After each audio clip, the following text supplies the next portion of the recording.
I know that you are in the trenches of e-commerce and Etsy and Amazon and Shopify, like all of the different places. What is on your mind this week? What is grinding your gears? This is the time for you to do a little sound off and let us know, and maybe we can learn something from it too. So what's on your mind, brother? So Amazon rolled something out this week, Scott, and it has me thinking about something that's really been bugging me recently. And it came to me in the form of a question, which is, can we please, for the love of God, stop pretending that price is the reason that we aren't selling as well as we have in the past, or that Temu and Shein are doing better than we are right now, or that they're seeing outsized growth? What I'm not saying is that price isn't important. Obviously, and Scott, I think you would agree with me on this, and everybody on the comments will agree with me on this, price plays a role. But price itself, somebody selling something cheaper than you, is not the reason your product is not selling. Why do I say that? Why am I so confident in saying that? You know, there's a survey out there, Scott, that says 76% of US customers say that they're price sensitive. Yeah, for certain things. And when we look at it, do you know what they're really price sensitive on? It's not the things you're buying in e-commerce. It's groceries, utilities, and takeout food. Those are the three big categories that people actually care about price on, right? Yes, price can play a role. And when we ran the Etsy buyer survey, we saw that there was a large group of people, it was 50+%, that said price plays a role, but it's one of many factors. Only 11% of buyers said that price is the main thing that they consider. So if we start thinking about the reason I'm not selling well is because I have to run bigger discounts or I have to appeal to that customer, we're thinking about this wrong. We are making a huge mistake. And the reason that this started to grind my gears this week, Scott, is Amazon launched something called Amazon Haul. Have you heard about this yet?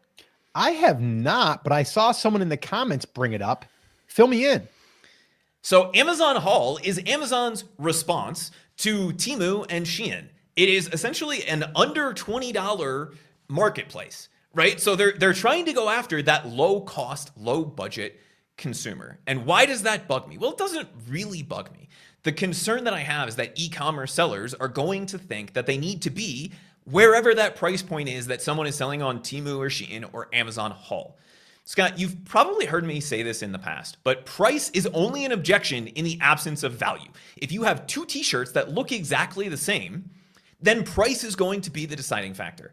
If you have one that's made of the wool of a sheep from the top of the Himalayas, that is the softest thing, you never have to wash it, obviously that is a different product and people are going to be willing to pay more for that. Why? Because the $5 one is going to fall apart the first time that you wash it, and you're going to have to buy 50 of them to last you through the year. But if this magic t-shirt never has to be washed, it's never going to smell, it's never going to wrinkle, then obviously you'd be willing to pay 3, 4, 5 times that. And I think what e-commerce sellers need to understand, and the thing that I want people to take away from this, is that if you're competing on price, you are doing this wrong. You will never outcompete the rest of the world on price. We need to be competing on value as e-commerce sellers. How do we do that? How do we set ourselves apart? By creating better products. And that's hard to do places like Etsy or Amazon, right? Inside of the marketplaces, it really is hard, or harder, I should say, to set yourself apart.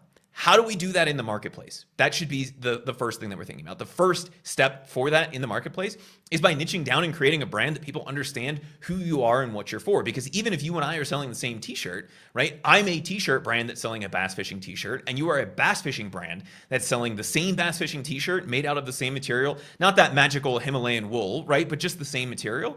Who is the fisherman more likely to buy from? That fishing brand that they've purchased from in the past.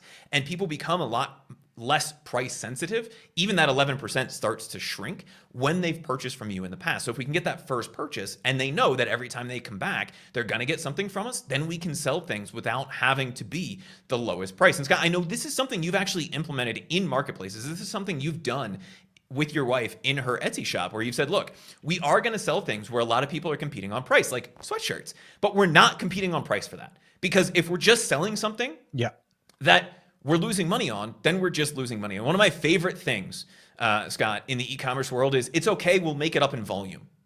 right? I'm going to sell more. Well, if you're losing $1 on every sale, selling more just means you lose more dollars, right? And so the thing people need to understand is you have to sell things that are profitable. In the marketplace, it's harder to set yourself apart. So the best way to do that is with a brand. On your own site, you have a way to promote the way that you're doing things differently. You have a deeper relationship with those customers. But we need to stop thinking about TikTok and Temu and Shein and all of these $1 marketplaces.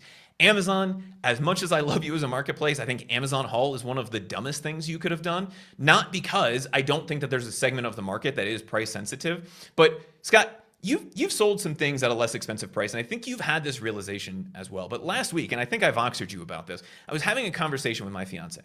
She said, I'm noticing something. The people who paid less for my service are the people who complain the most.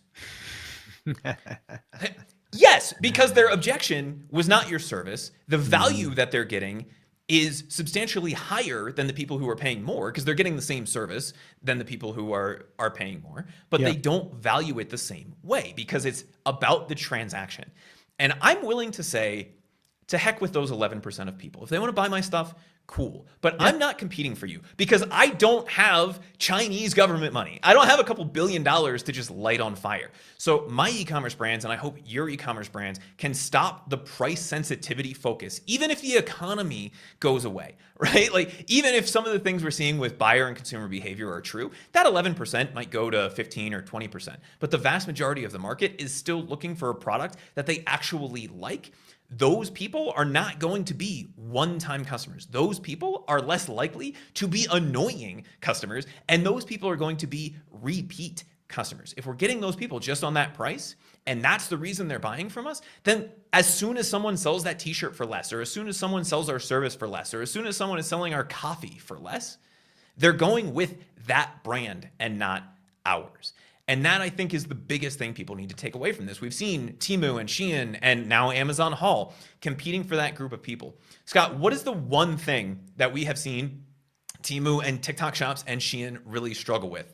Repeat purchases. Because they can spend literally billions of dollars, right? The GDP of a small African nation on ads to acquire customers, but they can't keep them because the quality isn't there, or they found a cheaper price elsewhere and they're not loyal to the brand, they're not loyal to the marketplace. If you're trying to build an e-commerce brand in 2024, 2025 or beyond, please stop trying to compete on price and start trying to compete on value.